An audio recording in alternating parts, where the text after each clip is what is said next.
Good morning, everyone. Thanks for joining us for the Creating Engaging and Powerful YAC Projects webinar. Today's webinar is being offered by the Oregon School-Based Health Alliance through a contract with the SBHC State Program Office. And this is the second SBHC Youth Advisory Committee Technical Assistance webinar that we're offering this spring. The first webinar in this series, Intro to Youth Adult Partnerships, is now available to watch on our website. I have a couple quick housekeeping items. Make sure to use the chat feature with chat with us throughout the webinar. If you don't currently see the chat box on your screen, click on the More section and just select chat there right on the top. And feel free to ask questions throughout. We'll have specific times to answer, but if you have a question that springs to mind, go ahead and type it in. And then also make sure that you are muted. And if you are calling into the webinar, just make sure not to put us on hold at any point. So my name is Ashley McAllister, and I'm the program manager at the Oregon School-Based Health Alliance, where I work to ensure that we are representative of the young people that school-based health centers serve. And one of the groups that I work with are our student health advocates. And I'm happy to have a few of them here with me today. So James Biggers and Megan Feely and Melissa Muñoz. And I'm hoping to open by asking each of you how long you have been involved with our work here at the Oregon School-Based Health Alliance. And since we're talking about engaging and powerful projects today, what is the most important quality for you in a project? I suppose I'll start. Can't tell by my voice, I'm James. I've been involved with the Oregon School-Based Health Alliance for about 4.5 years. I started in October of 2013. And as far as important qualities in a project go, at least for me, the most important qualities would have to be me actually having work to do, me feeling like I'm accomplishing something, and feeling a sense of independence as well. Great, thank you, James. My name is Melissa, and I've been involved with the student health advocates since last year in September, and an important quality to me. Sorry, but forgetting the question. I would say, I guess the clarity around like what everyone's supposed to be doing, and like the objectives are like clear. So I think just it makes the project go more smoothly from my perspective. So. Yeah, absolutely. Thanks, Melissa. And then my name is Megan. I've been involved with this Oregon School-Based Health Alliance for about 3 years now. I was previously involved in my high school YAC for a year before I graduated. And then I learned about this group when I went to Awareness Day in Salem, and they recruited me, and I am so glad I joined. So a project that a project goal is the most important thing for me for a good project, for a good YAC project. So whether it's mental health awareness or just an educational goal for the project, I think having a very defined goal and purpose is really important, because it gives the youth some sort of thing to motivate themselves for the project, so they will want to involve themselves more in it. Thank you, Megan. We're also going to be joined today by Alisha Southwick, and Alisha is the Wellness and School Health Supervisor at Umatilla County Health, and she will be talking with us about the work that she does with youth through the Pendleton School-Based Health Center. So we'll have time to talk with her about a great YAC project and ask her some questions as well. So we're going to go over today's objectives. And today we're hoping to identify what makes a YAC project successful, to review key benefits and best practices for youth-adult partnership, to give concrete examples of engaging and powerful YAC projects, and give you all an opportunity to share concrete examples as well, and then provide tools that you can use when implementing YAC projects. And some of the takeaways from our Intro to Youth-Adult Partnership webinar, which if you didn't already get a chance to watch, it was presented by Liz Thorne and Haley Williams, and we definitely recommend that you watch it, as youth-adult partnerships are foundational to the work that you do with YACs. So some of the takeaways were, big picture, that youth-adult partnership occurs along a spectrum. So the goal is for youth to have voice and shared power with adults and to have active participant roles. And when you are building youth-adult partnerships, it's important to pay attention to logistics and group dynamics and create ongoing opportunities for collective reflection. So that's formal and informal. And this can mean giving youth an opportunity to fill out feedback forms after a project is concluded, in addition to carving out space from your YAC meeting to reflect and debrief. And it's also important to affirmatively address issues of role and power within our work. So there's a lot of ways that we can work to make YAC projects engaging and powerful.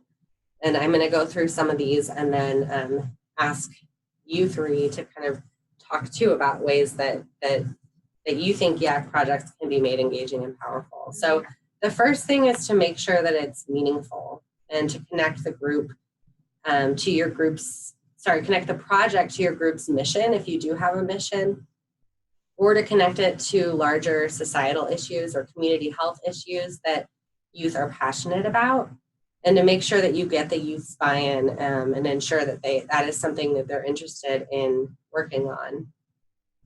It's also important to focus on youth-adult partnership. It is just absolutely foundational, and there's a really great quote here from a text called Being Youth-Adult Partner Savvy, and it says, youth-adult partnership cannot be a side project.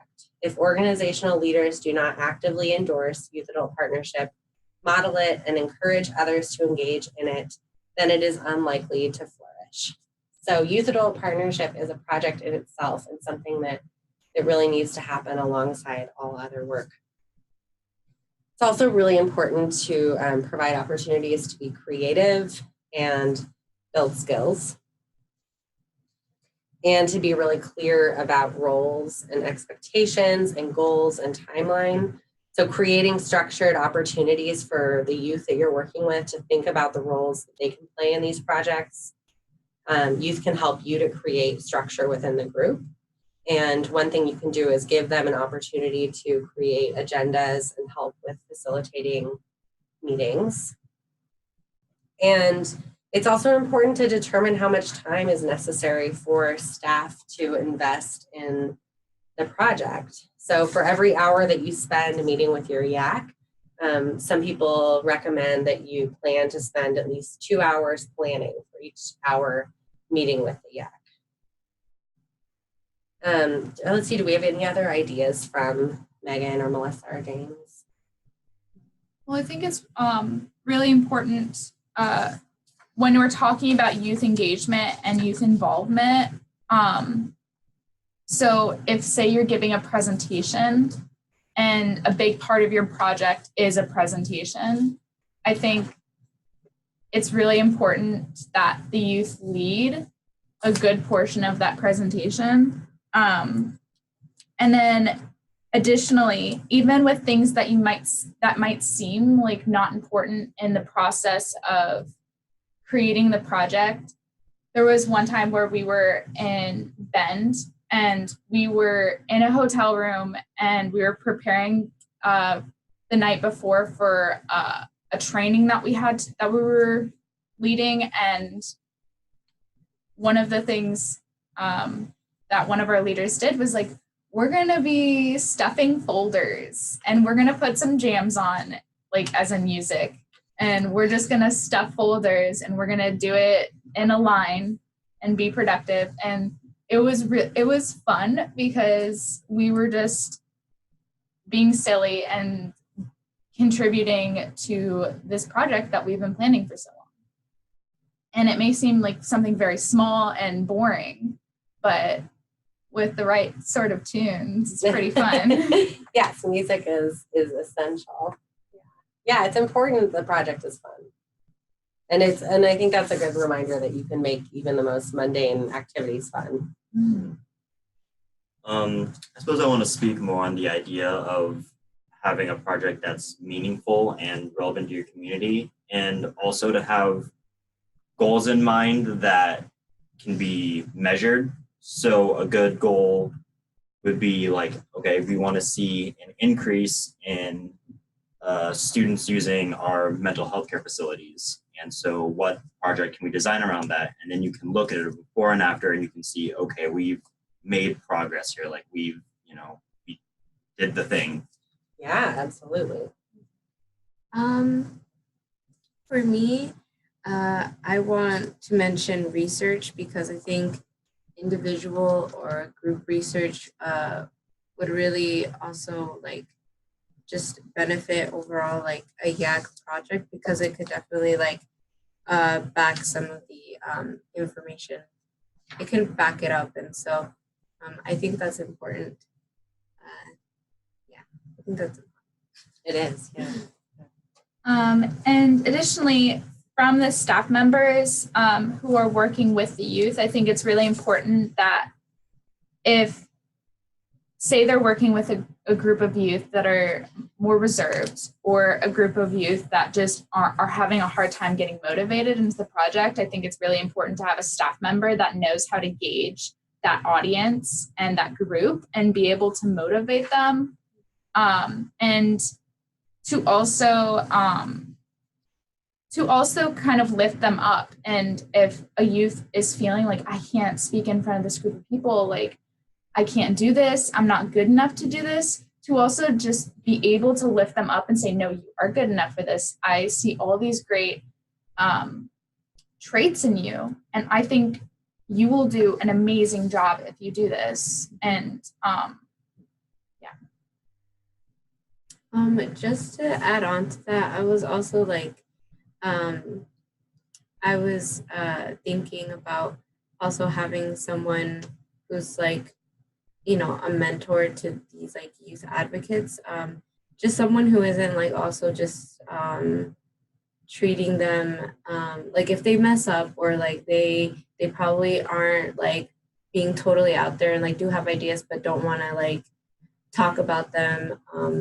Like just having someone too who isn't like too hard on them and like making them feel like they're not doing enough or they're like I don't like quote unquote like stupid because they're not like talking or they're not like saying anything, you know, making them feel that way because I've definitely had experience with that, and so it definitely makes you feel like you don't even want to contribute if this person is just making you feel like you like aren't smart enough or something like that, you know. So yeah.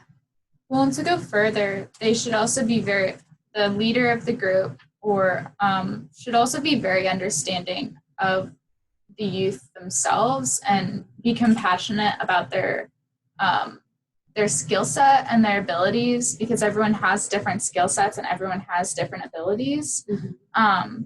And then to also be understanding that their time that they're investing in this project is voluntary. They're there because they want to be there. And it's pretty amazing that they're there because they probably have a gajillion other things that they're doing, like sports, honors thingy-majiggers, academics. They probably have a brother or sister that they have to like pick up after school, or they might even have a job. And so just to be understanding of the fact that every moment that they spend there, they might be really happy to be there, or they might be like semi-happy to be there, but it's ultimately it's volunteer time. And across the board, even between students, that's sort of something that should always be respected. Yeah, absolutely. Thank you. So we are going to talk a little bit about the experiential learning cycle. And experiential learning occurs when youth engage in an activity and then have a chance to look back at it critically, to extract useful insight from the analysis, and then to apply the results. And I know, James, you were kind of talking about this being beneficial a minute ago, but this 4-stage learning cycle is really helpful when you are working to ensure that you have a powerful project. And I know that several people on the webinar today are working on youth participatory action research projects, and also called YPAR. And YPAR is a great example of a project that utilizes this learning circle. But this is a really great framework to use for all YAC projects. So we'll go through the steps of this cycle, and the first one is experience. So this represents youth actually participating in the activity and doing the project. And then the next step is reflective observation. So this gives youth an opportunity to communicate their observations and their reactions and their feelings. And in this stage, youth get to reflect on what happened during the project. So the goal is to help the group get a clear and accurate picture of what took place during the experience. And it's also a time to articulate and clarify memories and feelings that may have come up through the experience. And next is conceptualization interpretation.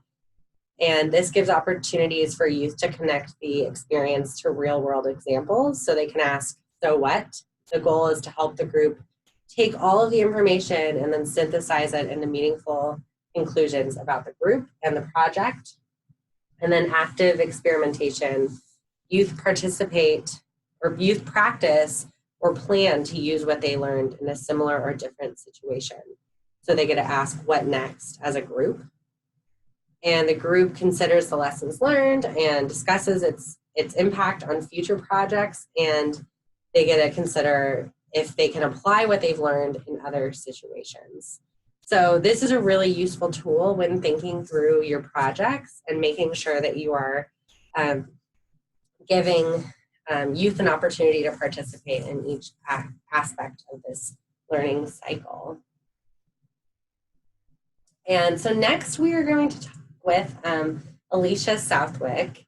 And I'm really happy to have Alisha with us here today. She is the Wellness and School Health Supervisor at Umatilla County Health. And she's going to be talking with us about the work that she does with youth at the Pendleton School-Based Health Center. Hi, everyone. Hi, Alisha. Thanks so much for joining us. Now, Alisha, you don't actually have a YAC at Pendleton High School, but you work with the School Gay Straight Alliance through the School-Based Health Center. Is that right? That's correct. We work with them on health-related topics as well. So in some concept, I consider them a YAC, but they identify as the GSA club. They've always been the GSA club, and we're kind of partnering with them. Yeah. And I think that's really great to know, because there's a lot of this work that can happen even if you don't have a YAC at your school-based health center. And a lot of this work can happen through other clubs or through other opportunities that come up. So Alisha, can you tell us a little bit about the group that you work with, and you're currently working on an action grant project through the Oregon School-Based Health Alliance? Yeah. So we are working with the GSA club to teach the It's All One curriculum, and the officers of the club have reviewed the curriculum, are participating in it, and they are actually the ones who primarily teach it. And then the co-advisors also jump in and help teach the curriculum as needed. But primarily they're the main people who are teaching the curriculum, which works really nice. I heard earlier in the webinar talking about playing on skill sets, and the president of the club wants to be a teacher one day, so she's really enjoyed this opportunity to kind of practice some skills that she's hoping to grow and develop for her future career. And then what the entire club learns through the curriculum and what they take away from it, they then want to share through a school-wide campaign later this spring. That is so great. What do you think has made this such a successful project? There's three main things that I think has made it successful for this school year. We've participated in action grants before, but this year what was different was one, we do partner with an existing club, and I think that's what makes it something more sustainable as well. Another success is that this year we're also co-advising the group, so it's not just the school-based health center being the advisor of the club. We also are partnering with the teacher in the school to co-advise. That gives us a couple of benefits. One, we have a consistent classroom that we can always in for their club meetings. And it also provides a safe person for club members, that an additional safe person that club members know and can come to, especially when our school-based health center isn't necessarily open every day and I'm not on site every day. There's another person there that the officers know they can work with as they're working on their project, but then also members know that they can come to, especially as a GSA, they have a safe person where they know it's okay if something comes up. The third thing that makes it really successful is at the start of this project, last year we took a year off from having action grant funding, but we were still active in working with the GSA. And in the spring, when the applications for this year's funding came out, we showed it to the officers and we asked them, is this something that you guys want to do? We don't have to, it's optional. And if you do, which one of the projects would you want to work on? And so we had them decide that they wanted to apply for funding. They decided that they wanted to work on the healthy relationships topic. And it really helped create that buy-in that made our project this year much stronger than we have in previous action grant years. And I think it's also what kind of feeds into the officers wanting to teach the curriculum and leading the projects. And it's been really helpful just to see it grow further because of that. That's really great. What kind of resources have you been able to provide to the youth for the project? Mostly I'm there to help them back up what they're teaching in the curriculum. Especially like when they start talking about more health related topics, we try to help give them additional information so that we're sharing, accurate and medically correct information. That's my nurse coming out in me. And then we also help to build partnerships both inside the school and out of the school. I've found that partnerships within the school, officers that are new being officers in a club, there's a lot of school logistics and how a club runs that we're able to kind of help them navigate that. And then once they learn that, then they can keep going. Little things like how to reserve a room, how to use their club funding that's within the school accounts, and different, approval systems that are needed.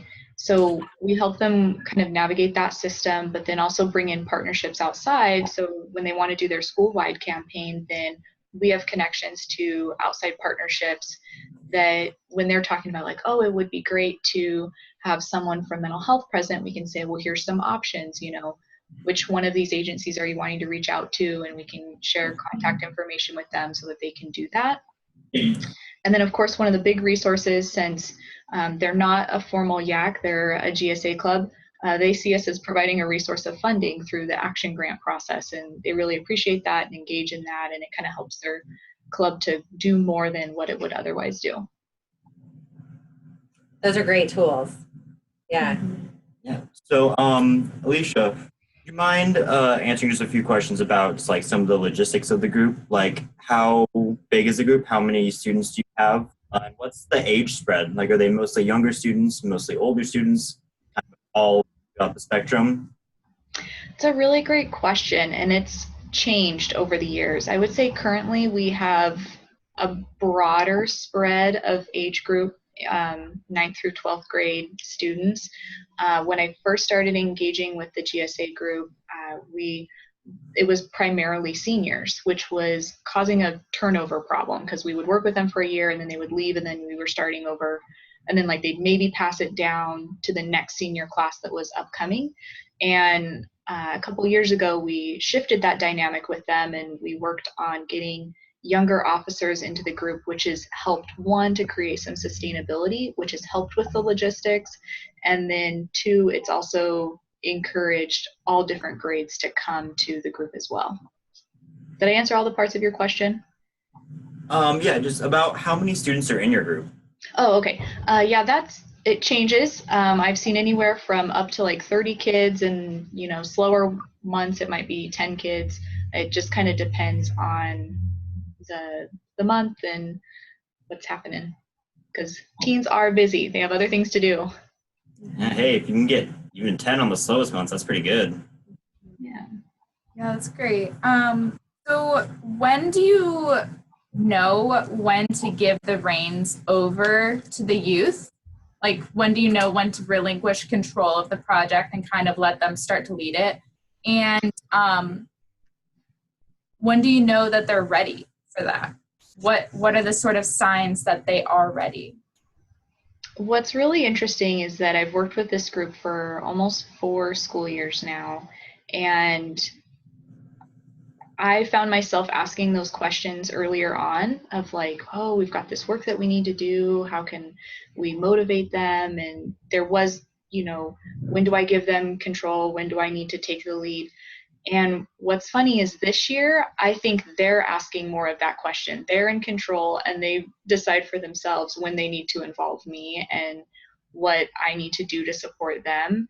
And so it's kind of tough for me to answer that question right now, because the dynamics have completely shifted, and the club is leading itself and the officers are taking control.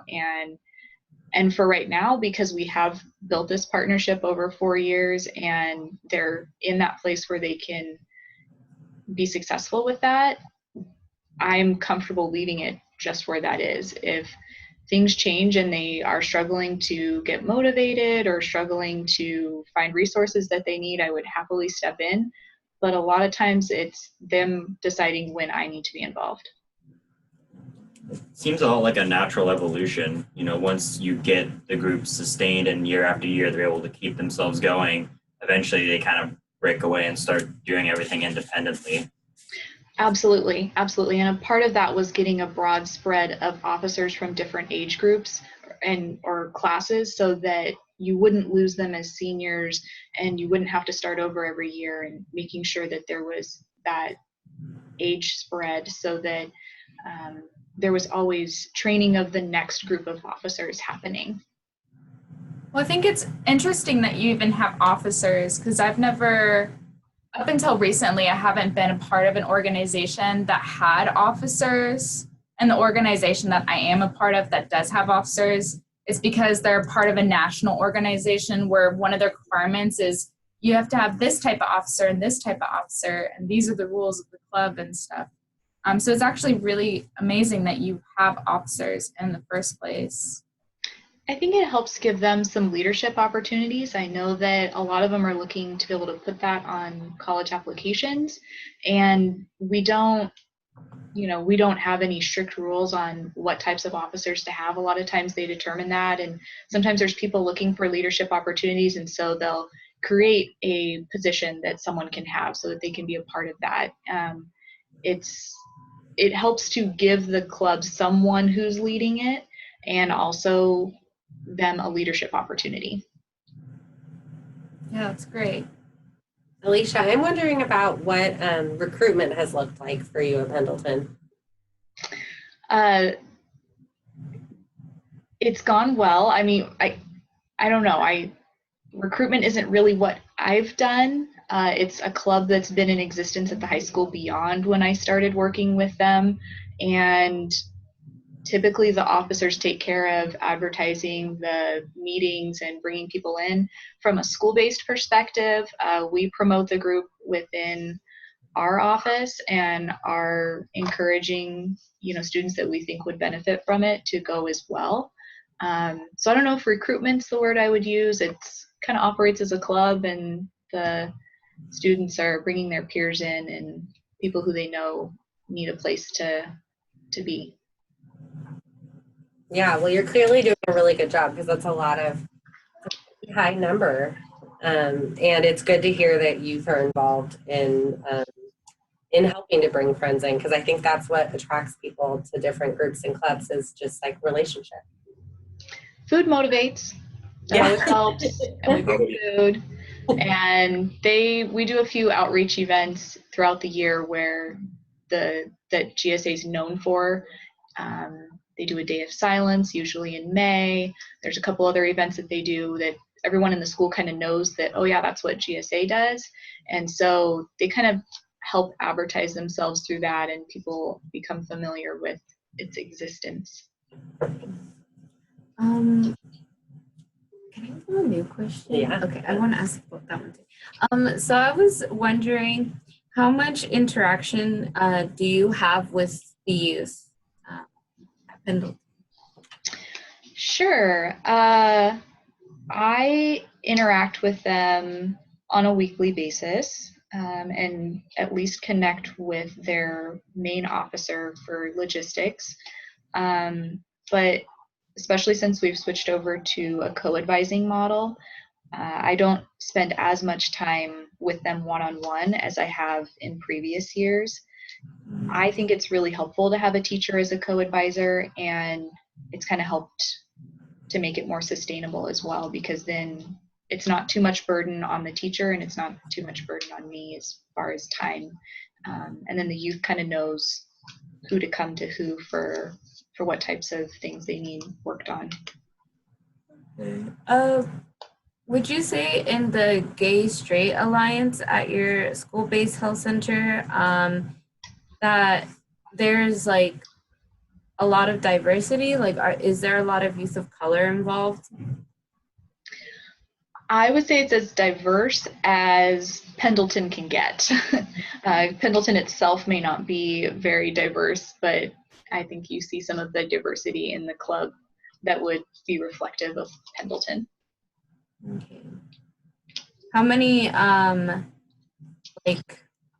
students do you know that are youth of color that are involved right now? Like, can you give me a number? It would probably be about 20, like maybe 15 to 25% of people coming to the group. And that would primarily be from the, actually no, I was gonna say it was gonna primarily be from our kids that are Native American, but that's not true. We have others as well. Okay, thank you. Yeah.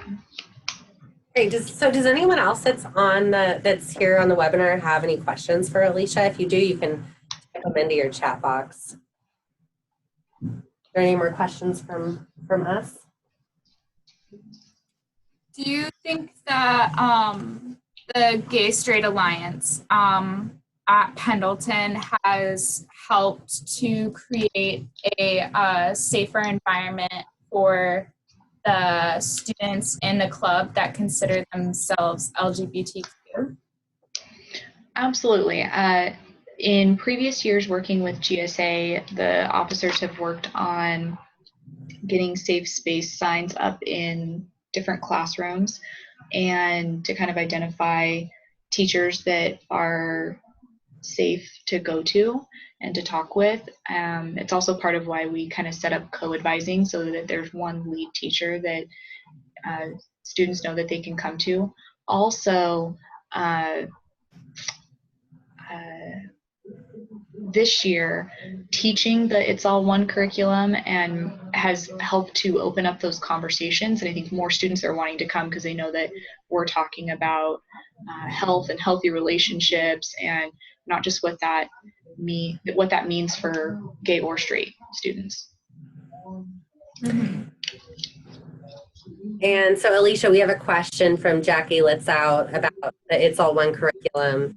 How did school administration respond to the It's All One curriculum? There has been fear with my administration about implementing because of the topic areas of the curriculum.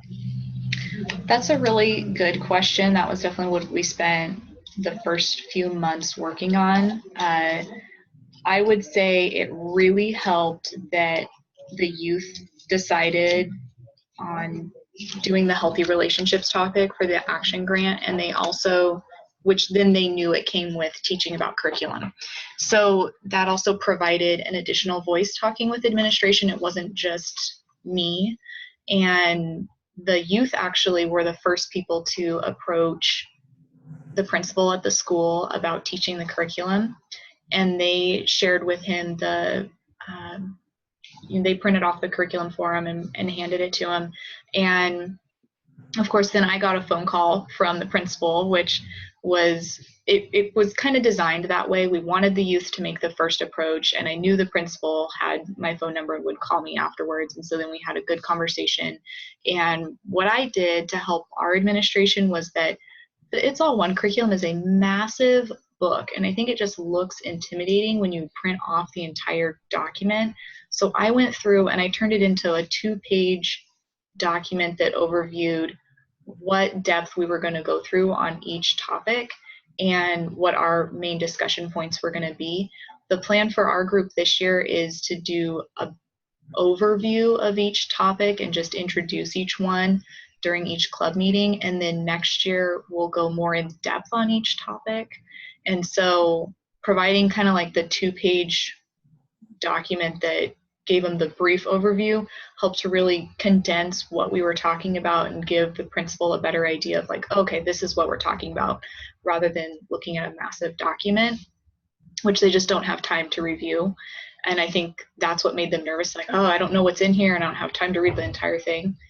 So that helped. And then also when we partnered with a teacher in the school building and were co-advising, our principal was comfortable with knowing that a teacher who he hired and knows what the policies and procedures are for their school and rules are for their school was going to be present when all of the curriculum was being taught, along with a nurse was going to be present in the event that, you know, when we started talking about more health related topics.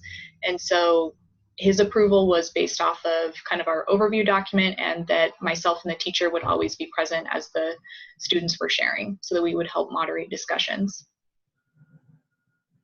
Great, thank you so much, Alisha. Those are really helpful tips for any project where you need to get approval from an administrator who has minimal time, and I'm glad that has worked so well for you at Pendleton. So thanks so much for taking the time to talk with us today. Thank you.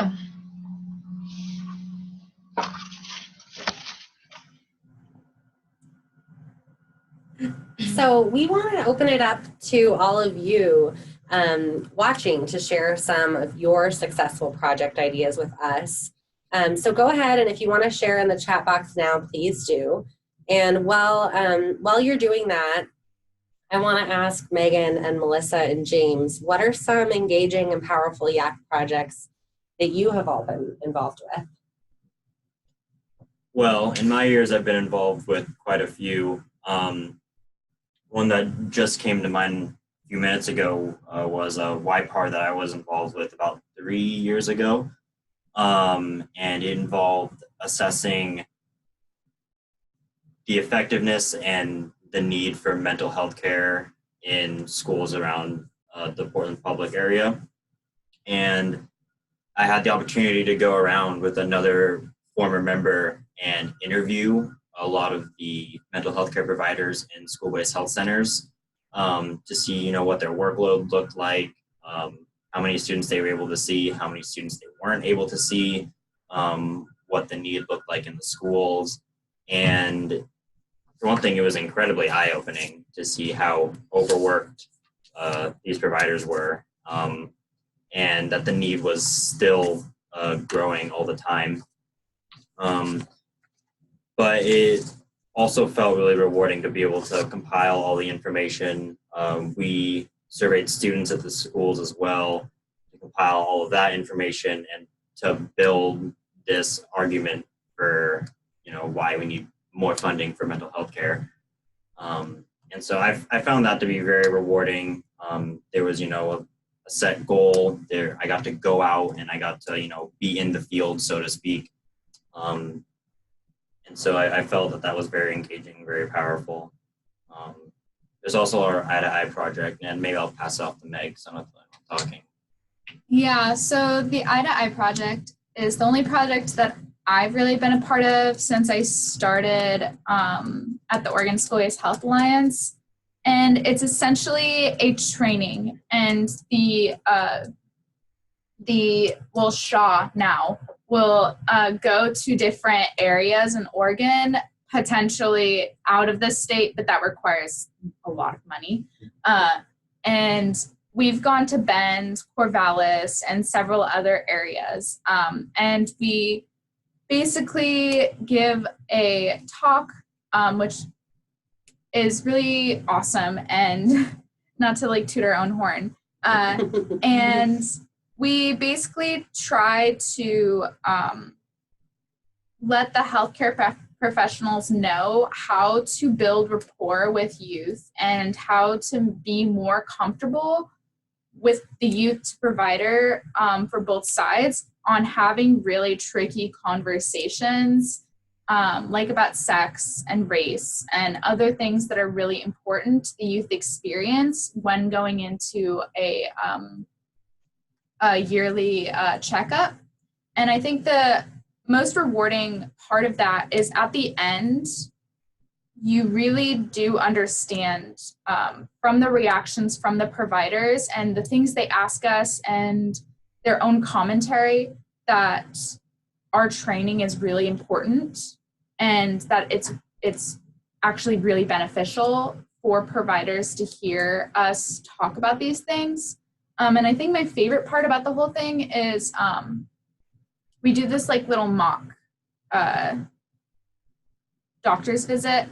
And it's always our goal to come up with a scenario that just like not scares them, but surprises them and catches them off guard.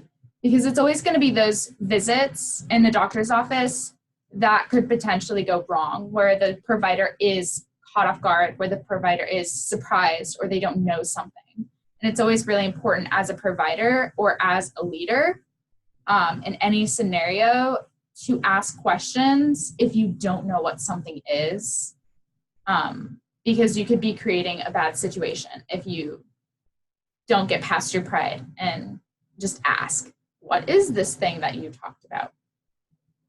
I have a funny little anecdote about that project. I had the opportunity to give the presentation in Austin, Texas, a couple of years back at our national conference. And we had providers from all over the country there. And there were these two ladies from South Carolina who were there. And the whole time they were so taken aback by all the things we were saying. They're, oh my gosh, I can't believe you talk about this. And they were, and I mean, they weren't being, mean by any sense, but they were, they were kind of like, oh, this is, crazy information. But at the end of the presentation, when we're, wrapping up and we're saying bye to everyone, and they were the two that seemed the most moved. They were the ones who, approached us and were like, hey, that was really awesome. Like, you really helped, open my eyes a little bit about, youth adult conversations. And that made me feel really great that, I, made that little bit of a difference in the world somewhere. Yeah, another anecdote was there's been several. So for my character that I play, I always choose the youth who's in an open relationship, who's sexually active, but here's the twist: she uses like protection.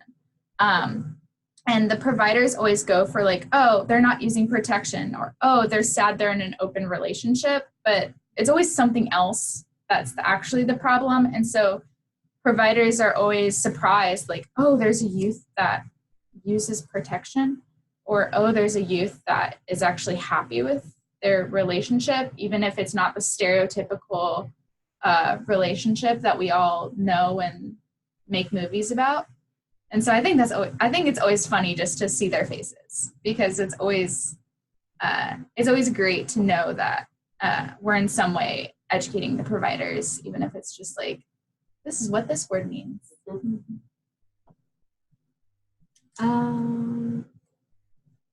So an engaging, powerful project that I've been involved in, recently we went to Salem for Advocacy Day, and that was really inspiring and fun for me. I enjoyed that day. I like that we were able to talk with a legislator, and they were just a fantastic human being, and so that was like a nice interaction for that day. And yeah, I would say that's one I definitely enjoyed, and you know, if I get the opportunity again to do it, I probably would. So yeah, that's one for me. That's good to hear. Are there YAC projects that any of you would like to see take place around the state? So there was a high school, which I forgot the name of, and the person who knows the name of the high school is in Harvard right now, so they're kind of busy. But their high school and their YAC led TED Talks. And the main reason why they started the whole TED Talk movement in their high school was because they recently had, it was like a few years ago, but they recently had a series of students who committed suicide. And it was really tragic for the entire school because it was basically one after another. And so they realized that there was a huge issue that they needed to address in a productive and healthy way. And so they just gave TED Talks about mental health, how to deal with it, ways to cope with stress. And all of these TED Talks were led by students, and they were taught, like the person on the stage was a student at that school. And I think that's really powerful because other students probably recognized that student and was like, oh, that's my friend Billy, he's so awesome. And I think it's also really important to recognize problems within your own school. So like what we were talking about earlier, doing surveys and finding out what do students think are the biggest problems in their school, and then finding a way to resolve that in a way that is engaging and that kind of fits the trend, because I know TED Talks are a trend right now, or at least they have been for the last 2 years. So I think that's a really awesome thing. It's a great idea. I just wanted to mention that I think mental health is really important. So I really appreciate when there's like projects or things like Advocacy Day where people can go and talk about like resources for mental health and how that also impacts like our communities, especially communities of color, because I think sometimes they can be like majorly under, like just people don't have the resources. And so I think it's important to also remember those communities and like their like accessibility. And so, yeah, I think to me, mental health should be a priority, and as long as possible.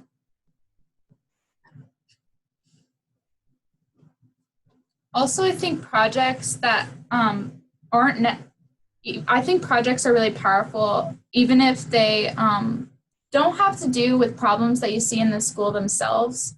So even if they're problems that you see within a greater community or even other states. So like the Me Too movement, that's a great movement, and that's a great thing to talk about because that is an issue that students might face where they come forward about some sort of abuse that has happened to them and they may not be believed. And I think it's really important to talk about these really important issues because at some point they will come across a moment, whether it's when they leave high school or whether it's during high school. And I think any form of resources that we can provide to youth on dealing with that sort of trauma or that sort of pain or that sort of situation is really vital, and also just makes the person more well-rounded and gives them more tools in their tool belt that they can use later. Yeah, absolutely. A couple other projects that we thought of, and we know a lot of YACs have done around the state. One is to redecorate your school-based health center. And so that can be, working with your YAC to ensure that your SBHC is inviting and comfortable for youth. And Megan had the idea to create artwork or something along those lines. Mm-hmm. Yeah, to create artwork for the school-based health center. And I think it would also be a really cool idea to make it a competition. So just go to art classes and say, hey, we need to redecorate our school-based health center. If any of you want to submit your art or a picture of your art for the competition, we will announce the winners, and the winners will maybe get a cool prize if you have the funding for it. Besides the awesomeness of having your art displayed and like forever remembered and a place of awesomeness. Yeah. Well, and it also helps to get the word out about the school-based health center. So I think that's a great project. And I've also heard of YACs working on murals as well to help decorate and make their SBHCs more youth-friendly. Another idea is to create a video and then to promote it together.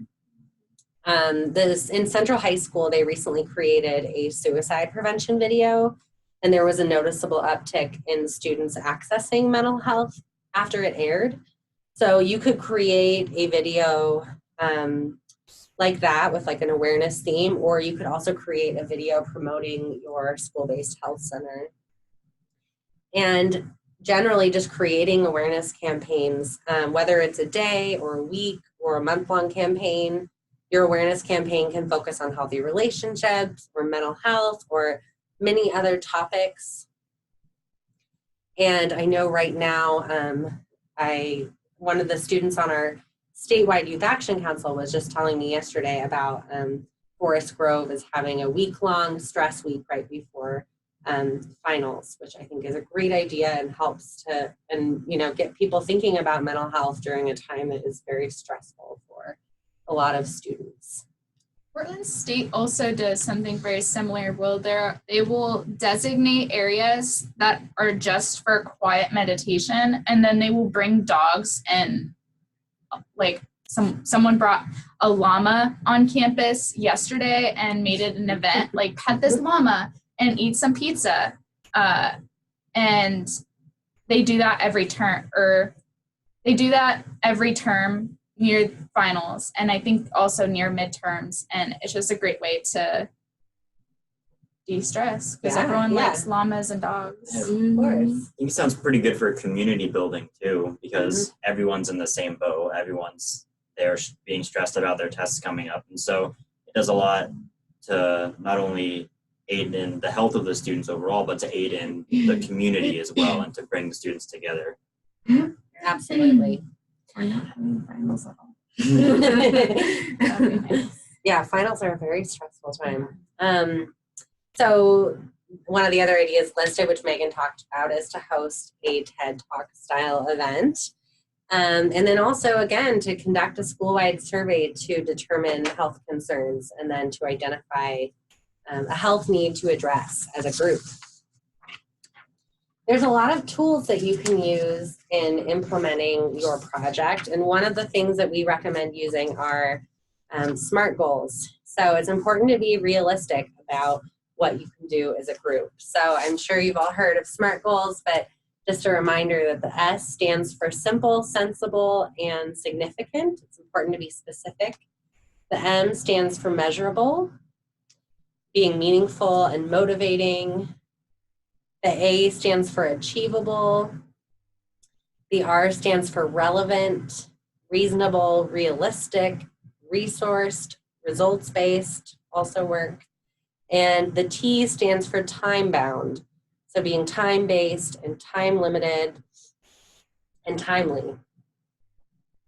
There's also a lot of meeting planning tools that you can use to make your planning for your projects more effective. And we will send you a couple of those tools in a follow-up email on the webinar.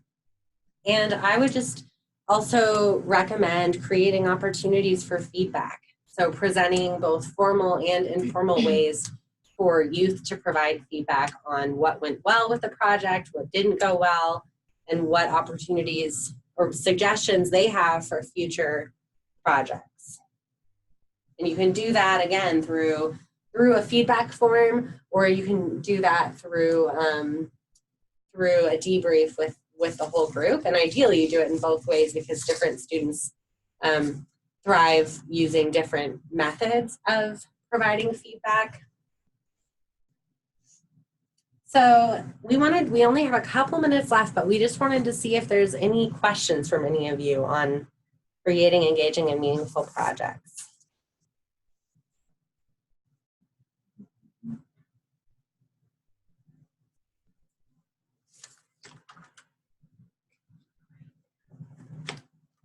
Are there any other final thoughts from the three of you? A project that you just forgot to mention? Oh wait, there's a long one. Oh, there's one. Great. Thanks, Chloe. So due to the sensitive and controversial subject matter in the It's All One curriculum, sent home to parents before implemented for either permission or at least to inform so that they are aware and able to talk with their children. For an example, say religious curriculum might be presented in a school as a good news club, and that at a school needing parental permission. Might there be any other subjects that would need extra caution if proposing in a YAC club? Sex. Yeah, so I mean, a lot of healthy relationship curriculums are going to talk about sex, and the It's All One, the It's All One curriculum is controversial, I think, for that way as well. And I think it's really important to point back to the requirements by the state to ensure that students have access to sex ed, and these curriculums can really help in making sure that the schools are providing that state mandated education. Are there other subjects that you three can think of that are controversial? Yeah, a lot of subjects can get controversial. About what? Well, I think any reproductive sort of lesson plan or anything that's relating to the sex, to the body, is controversial. I know every state has, like you were saying, every state has different laws regarding those sort of subjects on how it should be taught and if parents can opt out of it. So I don't specifically know if you're doing a lesson plan that talks about healthy relationships and in that is healthy relationships and sex, if that is something that can be opted out of, or how you would need to go about that. I feel like what Pendleton did was actually very smart by talking with the principal about the proposal and then asking them, do we need to talk to the parents? Do we need to send out a newsletter? How do we go about this? Yeah, and making sure that you have champions within the school and the administration is really important. Yeah, research is always great. Yeah. Great. Thank you. Well, that's all the time we have, unfortunately, for today. I want to thank all of our panelists, James and Megan and Melissa, for being here. Thank you so much. And thank you to Alisha for talking about the project that you have been working on at Pendleton. This last slide just has all of our contact information, so feel free to send us an email if you have any follow-up questions, and we will follow up with some resources for you and the recording of this webinar as well. Thank you so much. Of course. Thank you. Bye.